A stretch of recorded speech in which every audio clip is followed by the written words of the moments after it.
પારડી ખડકી હાઈવે પર કારમાં દારૂની હેરાફેરી કરતા બંટી બબલી ઝડપાયા। દારૂ મંગાવનાર ઇસમ વોન્ટેડ, કુલ ₹4.40 લાખનો મુદ્દામાલ કબજે। પારડી નેશનલ હાઈવે નંબર 48 ઉપર ખડકી બ્રિજ ઉતરતા ઇનોવા કારમાંથી દારૂનો જથ્થો ઝડપી પાડવામાં આવ્યો છે।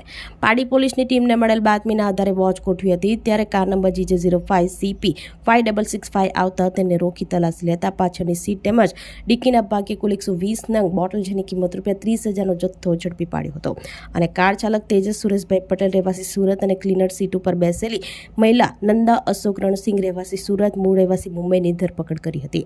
તેઓની પૂછપરછમાં સામે કે આ દારૂનો જથ્થો તેઓ દમણથી લાવી રહ્યા હતા અને સુરતના સીમાડા ગામના યોગેશ નામના વ્યક્તિને પહોંચાડવાનો હતો, જેને પોલીસે વોન્ટેડ જાહેર કર્યો છે।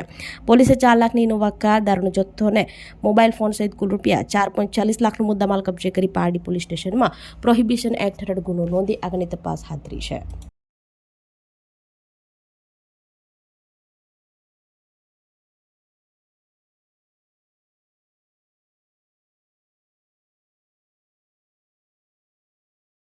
આપણી સંકલ્પ ન્યૂઝ ચેનલને સબસ્ક્રાઇબ અને લાઇક કરો, બેલ આઇકન દબાવો જેથી આવનાર ન્યૂઝ અપડેટ્સની નોટિફિકેશન આપના મોબાઈલ પર સૌથી પહેલા પહોંચે।